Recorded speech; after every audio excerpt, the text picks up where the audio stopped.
Welcome back, my friends, to the D.R.E.A.T podcast. I am your host, Wilk Wilkinson, your blue-collar sage, calming outrage and helping to navigate a world divided by fog and those who would spread that fear, outrage, and grievance. Each week, I'm sharing stories from my path and using the power of conversation and collaboration with my many great guests. Together, we chart a course toward understanding, bridging divides, and fostering a community where wisdom prevails over discord. Friends, it really is about bettering the world one attitude at a time. We did not create the hate, but together we can derate the hate. The only good thing about a bad attitude is we have the ability as individuals to change it. For me, it starts with gratitude and personal accountability. I am so incredibly grateful that you have taken the time to join me for another powerful DTH episode. Please remember to subscribe and share the DTH podcast with your network of friends. If you would like to support the show, check out the Support Us page on the D.R.E.A.T website. With that, my friends, let's get to it. My guest today is the incredible Madelaine Claire Weiss. She's a Harvard-trained psychotherapist, a mindset expert, and a board-certified executive coach. With a background that spans corporate leadership, education, and mental health, Madelaine has dedicated her career to helping people navigate life's challenges with clarity and confidence. She's the best-selling author of Getting to Great, G.R.E.A.T, a 5-step strategy for work and life, which breaks down a powerful framework for personal and professional success. And now Madelaine is bringing that wisdom to young minds with her new book, What's Your Story? A personal development workbook for kids featuring a character named Brainy, who helps children understand how their minds work and how they can take control of their own narratives. In this conversation, we'll explore the role of storytelling in resilience, why emotional intelligence is key to making better decisions, and how parents can equip their children with the coping skills they need to thrive. We'll also break down her G.R.E.A.T framework, grounding, recognizing, exploring, taking action, and tackling resistance, and how it can help all of us lead happier and more fulfilling lives. So whether you're a parent, a leader, or just someone looking to level up your mindset a bit, this episode is for you, my friends. Let's get to it with my new friend, Madelaine Weiss. Here we go. Madelaine Claire Weiss, thank you so much for joining me on the D.R.E.A.T podcast. I do appreciate your time this evening. I am thrilled to be here. I am thrilled to have you here, Madelaine. I was looking through the work that you've done. First of all, when you reached out and said the kind things that you said about the D.R.E.A.T podcast and the work that I do, it obviously prompted me to look at the work that you do. And people who listen to the D.R.E.A.T podcast know that this thing that I do is centered around bettering the world one attitude at a time.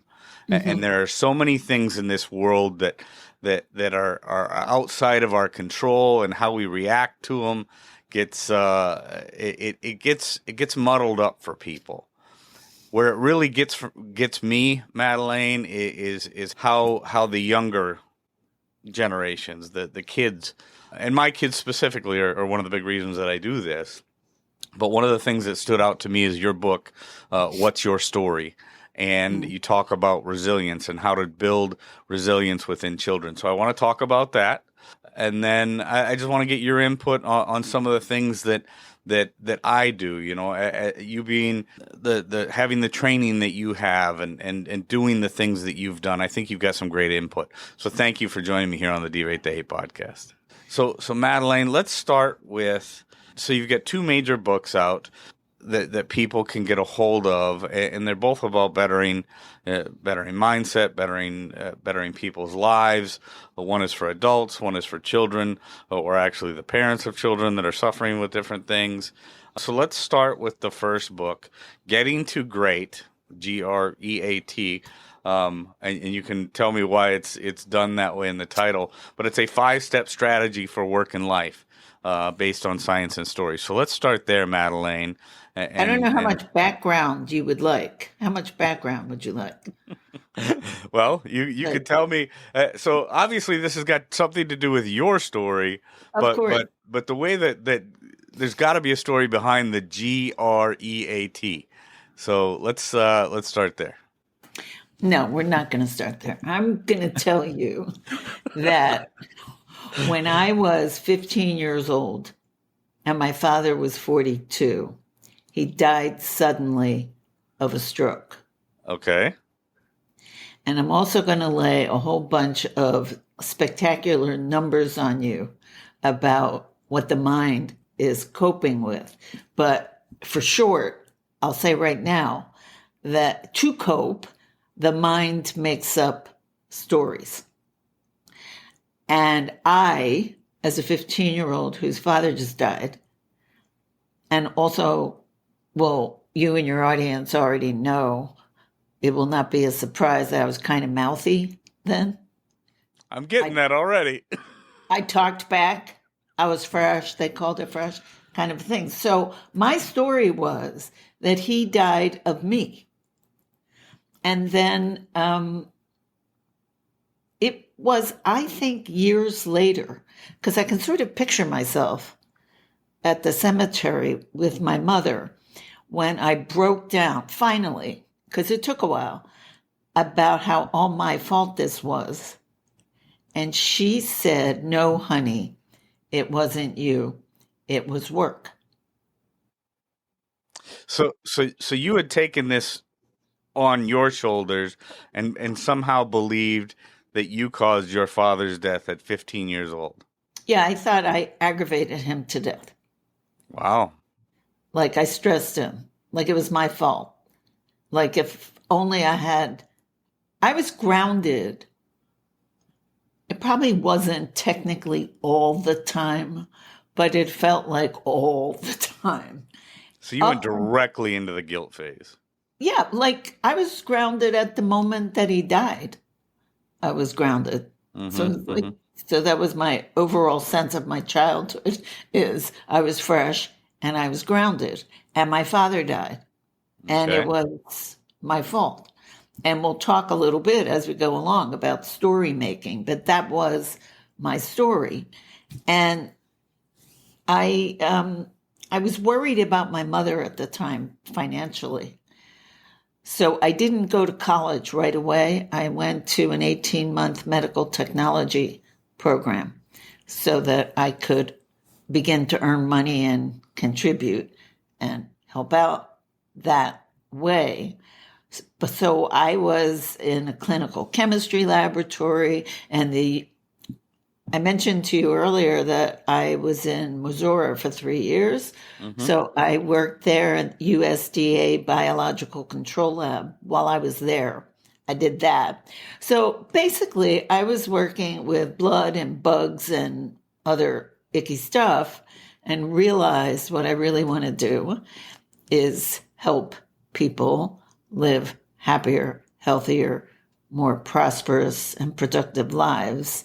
And sort of like if I can save one little boy or girl's mommy or daddy, or anybody at all for that matter, of course, I'm in. So I began to work with adults. I went to social work school, I went to business school, and I actually studied something called Advaita Vedanta, which is a pre-Hindu tradition, for 25 years, Okay. which was very powerful and can be simplified for business people, which I did while I worked at Harvard Medical School. I actually did programs for them and they loved it. So, Wow. All right. yeah.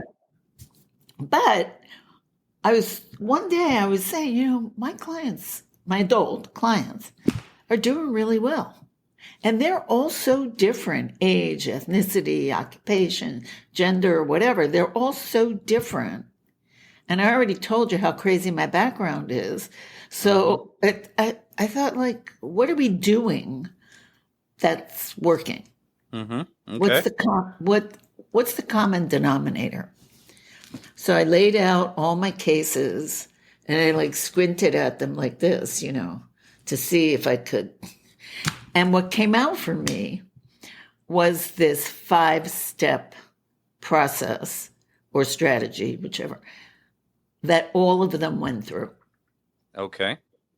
And that's the book. So that's the Getting to Great, G.R.E.A.T. Yes. And you can only imagine how excited I was when I figured out that I could put the steps into the acronym GREAT. That is that is too lucky by half, right? I mean, that is Perfect. that It's is one perfect. of those things. I know. I Yeah, know. that's like I came up with the fog model, totally unrelated, but we'll throw it out there.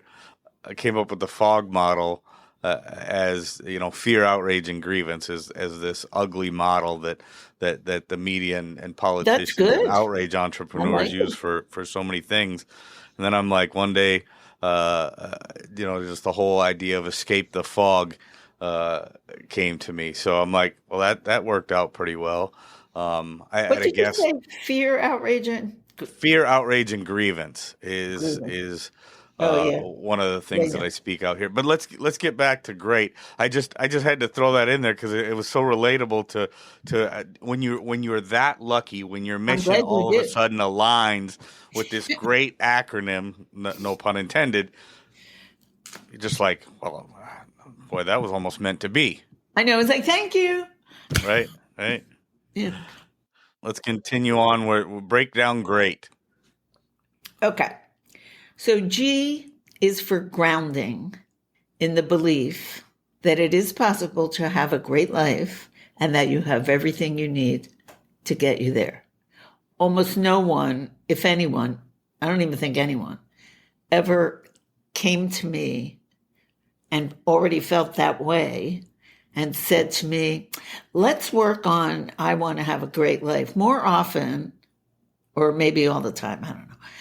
It was somebody was in pain about something. Can you please just make this pain stop? Mm-hmm. Mm-hmm. Okay. So, but I knew from my own life and going through this process with so many people that there's more to life than just making the pain stop. Yeah. And so the G also implies grounding, that I hold that ground, I hold that space, because I believe until my client can step into it and own it and run with it themselves. Typically, they have to see themselves doing a little something that is believable, like, maybe this is going to go somewhere. Great. Okay. So that's the G. The first line of the book, which leads to the R, is a great life depends on a great fit between who we are and the environments in which we work and live. Now, I did craft that sentence, but Darwin said all that before I did. We got What's to a lot different? of things before a lot of people. Yeah. But what's different is, unlike the creatures he was more referring to, I think, we have this wonderful frontal cortex. So we can create the environments, we can change the environments, we can shape the environments. So it's different because we have this. So if a great life depends on a great fit between who we are and the environments, then we have to recognize who we are, not who someone else thought we should be, not even necessarily who we always thought we should be, but sort of realizing or recognizing what's really in there, what makes us tick, and what gets in the way. And then, with a better sense of that under their belts, they go E for exploring. So it's, you know, when I was trying to think, like in high school, there were a couple of options. I could be a nurse or a teacher. Well, the world has become a lot more open. It's opened up a little And bit. yeah, so people can go exploring beyond the stereotypical expectations that were laid on them. And maybe it's something they thought of before, but they went, nah, I can't do that. Or maybe it was something they never even thought of. And this phase is typically kind of fun because people get excited about what's possible for them. Mm-hmm. Some people think that they can get away with just being excited about what they're going to do without ever doing it. But we can't fool ourselves, and our minds know when we're not really doing anything. Sure. Yep. So the A is for the necessary action. So once you realize that you might like to try something and you're a little excited about the thought of it, that's fine. But at some point, it's going to turn on you because then you'll feel like you're procrastinating or you're a failure or whatever. So there has to be some manifestation of this. So William James said that action doesn't guarantee happiness, but there's no happiness without it. I can dig it. Yep, that makes a lot of sense. Right? And then when you get on the road, the T is for this normal, natural, inherent, predictable resistance to change that we have to tackle or tame it. So you can tend it, you can tame it, you can tackle it, whatever your own, whatever works for you, and maybe different approaches. Some people want to shout down their inner critic, and other people want to take it by the hand and say, trust me, I got this. You can tell by the way I said that I think that's my fave. There's a lot to that. There's a lot to that. And Madelaine, there's so much to what you've said here. Just to bring it back for everybody listening, is grounding, recognizing, exploring, action, and then tackle the resistance. Tackle your own resistance, right? Yes. Tend to tackle your own resistance. This aligns so well, Madelaine, with a lot of when I'm talking about personal accountability and how there are so many things in this world that are outside of our control, but it's how we react to those things that are outside of our control that really makes the difference. My mindset on that aligns so well with what you're talking about here, because ultimately what it comes back to is what are we going to do? What are we going to do with the environment, the environmental factors that are in our world, in our circle? Is the circle that we're in the right circle to be in?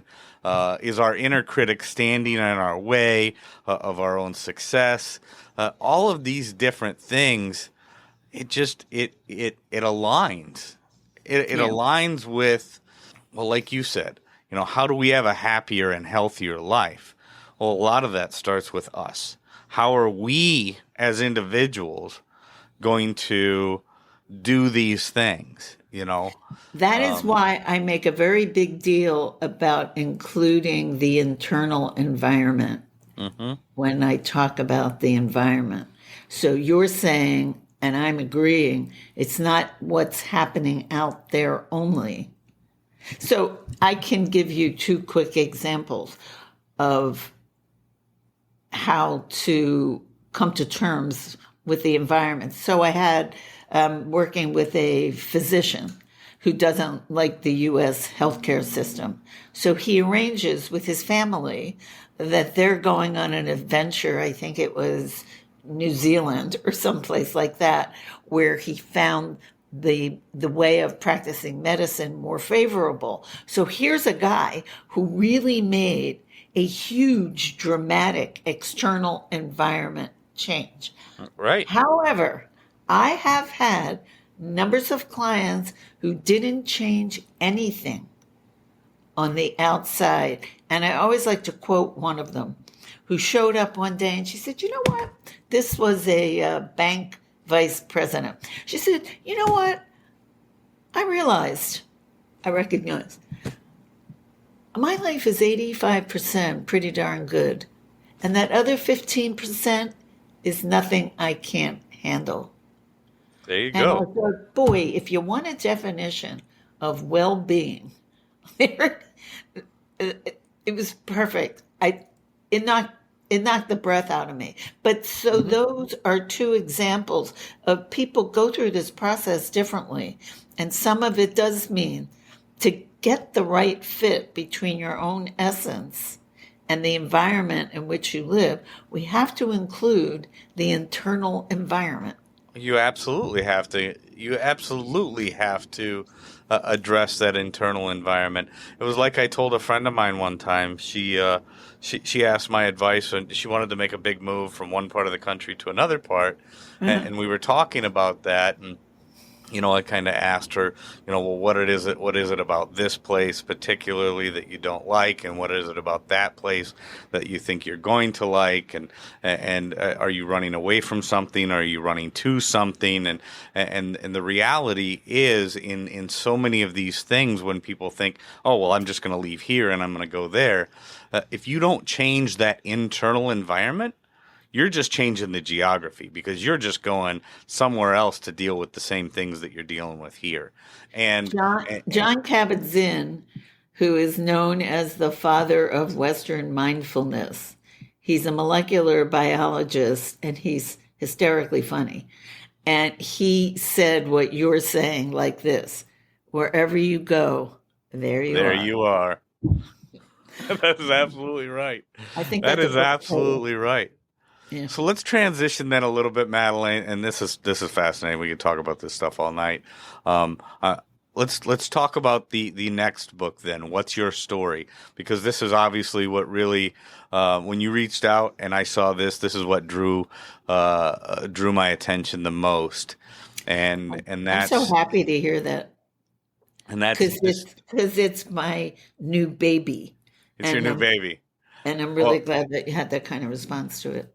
Well, when you talk about your character in this book, Brainy, and how Brainy is going to help our youngsters cope and find the coping skills and build resilience for those things, and I only have to assume it's like the things that I talk about and the things that are outside of our control, and that's where youngsters find such a big problem, is because they don't have necessarily the emotional intelligence to deal with things that are outside of their control.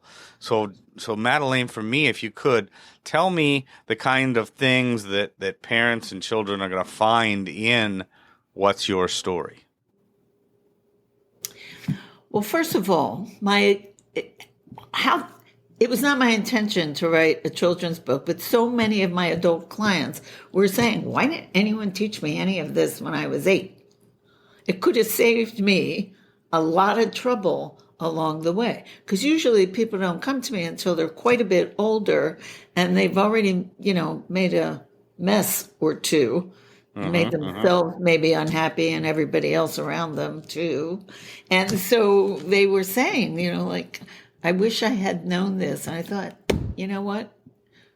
I'm going to do it. Now, there are other kids' books that I know about on the internet. You can see them on Amazon. But I wanted to teach how the brain worked. And I wasn't seeing that. Okay. So Brainy starts out telling the kids that thinking is like having a conversation with your brain. And I said that to my 8-year-old granddaughter. And she said, oh my God, I do that all the time. And then 2 weeks later, she cozies up to me and she says, I have something to tell you. I said, of course. She said, the things I'm thinking didn't always really happen. She said, a lot of the times it's stuff I wish would happen. And I said, and that's your imagination. So Yep. these are the Yep. kind of things. Now, I want to lay those big numbers on you, and I'll do it fast. There are said to be 6 times 70 million zeros bits of information in the universe. Out of 6 times, which I can't even fathom, but Nobody. Yeah. right? Out of that, the human senses send 11 million bits of information to the brain every second. So it's 11 million out of 6 times 70 million zeros. So it's not that much. The number of bits that we are aware of is 50, 50. So I always say anybody who thinks they know what's going on is sorely mistaken. That's right. That's right. Because we're working with 50 bits out of 6 times 70 million. So, and Darwin again said that humans don't like not knowing, so they fill in the gaps. So that's what we do. So we throw some stuff in, and we delete some stuff, and we distort some stuff, and we do it so that we can make something that feels coherent, so we don't feel crazy. And what I wanted to teach the kids, because I do this with the adults, is that the brain is a story-making machine. We made up a story. And once you know that you're making up stories, you can make them better. Oh, yeah. Oh, yeah. So the book begins with kid-friendly material like that. And then the second half is largely exercises of scenarios that kids 8 to 12-ish deal with in their everyday lives. And there are 2 tools that I give them. And one is the breathing that I teach the adults. So I call it the ATM way, and then I make a silly little joke. It doesn't have to do with money. And so it's acknowledging the feelings. So I teach them how to breathe. The way I teach the adults, polyvagal breathing, so that you talked about derating. Polyvagal breathing does that. So this is the hand model of the brain. This is the emotional center. When this thing is all berserk, it knocks the higher brain offline. So what we want to do, I'll use your word, I guess, is derate. Not dismiss the feelings. In fact, to honor them and acknowledge them. But the breathing brings the higher brain, so it's integrated. So the feelings can say, okay, there's something going on here. And the higher brain can say, thank you for sharing that data with me. I got it from here. Yes. So the emotions, there's all kinds of science on you can't even make a good decision without your emotions. So it's a myth that the best decision, and I give a whole program on decision making. So this is a little piece of that. So the kids learn how to integrate their brains by acknowledging their feelings, and then that teams them up. AT, I like acronyms. Sure, yeah. It teams them up with the brain, and then the M is for make a plan. And then they have something called the story map. So this is how they map things out, which is what's happening, what's possible, like we were saying, to go exploring. Yep. So this is for the kids. It's what's possible. And then, like we were saying about the action, what's next? Like, nice. What are you going to do or not do about this? And then the last part is happily ever after. Nice. So what you've done there, Madelaine, is that now I say something that in my mind right now is similar to what you're saying. You said it in a much more explanatory, much more beautiful way than I do. Because I'll just stand there and say, and a phrase that I came up with a long time ago, because it's one that I had to use to calm my brain after so many years of anger and making very bad decisions based on my emotions, is never allow your emotions to dictate your actions. Now, what you've done is you've broke that down when you talk about derating that emotion, that trigger, and analyze and acknowledge what has gotten you to that point. And then once you've derated that and taken that down to an appropriate level, now we can look at what's next and we can work through, instead of allowing that initial emotion where, a lot of people, myself included, for many or most of the years of my life, did not have the emotional intelligence to make a proper decision at the time that I was in the emotion. So I had to learn to take that down, acknowledge what got me there, and figure out what to do next. Right.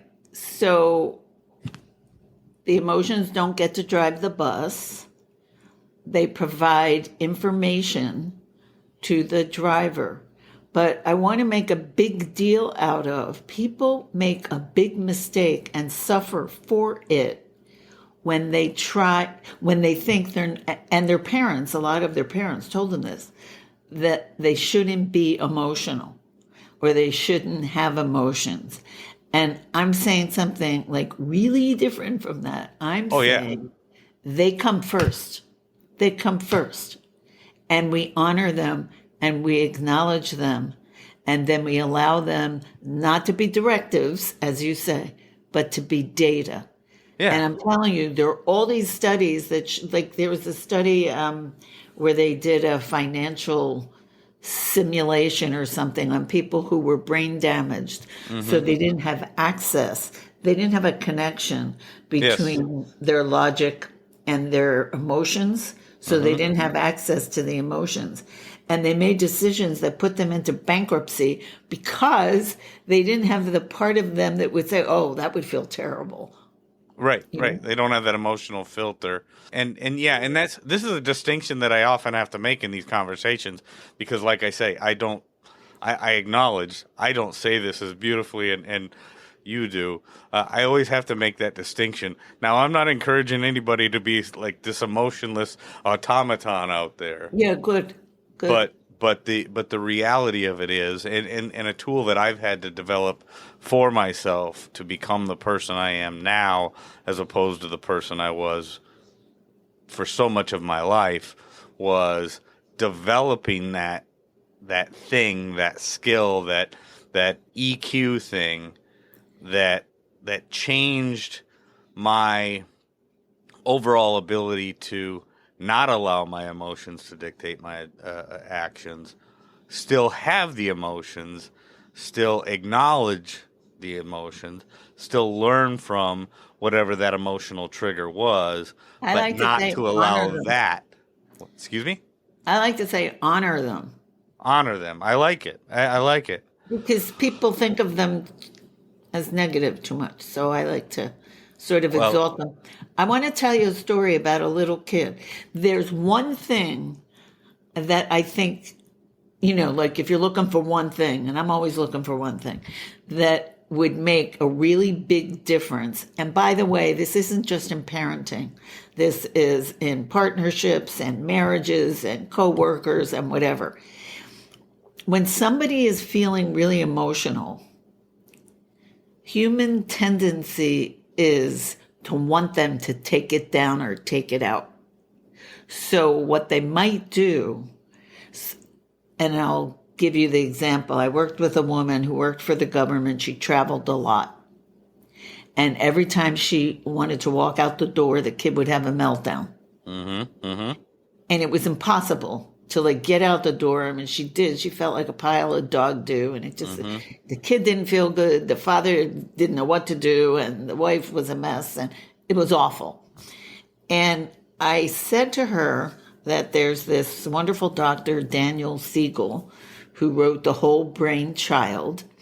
And he talks about that you don't go left brain logic to right brain emotion, which is the natural human tendency. So she would want to say to the kid stuff like, oh, I've gone away before and I always come back, and daddy is so much fun, and you'll be going here and you'll be doing that, and you're going to have a great time. And before you know it, I'll be home. And the kid would just wail, right? So what she tried was, instead of going left brain to right brain, she went right brain emotional to right brain emotional. And she said to him, I'm going away and I know how you feel about that. Why don't you tell me? And he would, start to tell. And then this is also key. You repeat it back if it's your spouse, in your spouse's words. You repeat it back if it's your kid in the kid's words, or a coworker or whatever. You repeat it back so they really feel deeply satisfied that they have been heard. Yep. And that's what she did. And she told me that while she's doing this woo-woo thing with her kid, he finally said to her, oh, go already, go, because he wanted to play with daddy. because he got what he needed. Yes. So I just make a big deal about that, because that is so, once you practice and get the hang of it, it's a very simple concept that I think would serve everybody everywhere in their lives. In most situations, and in so much of the work that I do, Madelaine, one of the things that I keep on coming to, whether it be the mindset work that we do, or the things that we do to try and better work and help our children develop, or the leadership coaching and training that I'll do. One of the big things that we always come back to is the idea, one of the strongest desires, strongest needs of all human beings is to feel heard and feel understood. And if we go into each situation with that in mind, those interactions will more often than not turn out so much better. Oh, so Madelaine, much. this has been an incredible conversation. I'm sorry we've come to the end of our time so quickly. I mean, this has been a beautiful conversation. There's so many things that you and I could get into. While we say many of the things that we say differently, we are on the same level on so many of them. For sure. This is I beautiful. can feel that. Yeah. This is so beautiful. Madelaine Claire Weiss, tell everybody tell all the DTH listeners, where can they find out more about you? Where can they find your books? And okay, everything is on my website. So on my website or on my social links, there are tabs for both books that take you right to Amazon. Or if anybody wants to, they can go directly to Amazon. And I want to tell you about the freebies. On my website at MadelaineWeiss.com, there's a Power Breathe tab. It's a PDF, a one page on that power breathing that empowers, because it integrates and makes a whole, strong, smart brain. And that takes 30 seconds. It's a 30-second mindset reset. So everybody, please grab that. There are hundreds of blog posts on there also for free that on everyday matters that we all deal with. Mm-hmm. And there's a button for a free strategy session if anybody would like to talk with me directly. So beautiful. And that's at MadelaineWeiss.com. And that will definitely be in the show notes. And Madelaine, it's been a real pleasure. Thank you so much for joining me here on the DTH podcast. It really has. Thank you so much. Friends, if there's anything in this episode that provided exceptional value to you, please make sure to hit that share button. Share it with your friends, share it far and wide. And of course, if you haven't done so already, be sure to subscribe right from our website so you can get the D.R.E.A.T the Hate podcast sent to your email inbox every week. So this is Wilk wrapping up for the week saying get out there, be kind to one another, be grateful for everything that you've got, and remember it's up to you to make each and every day the day that you want it to be.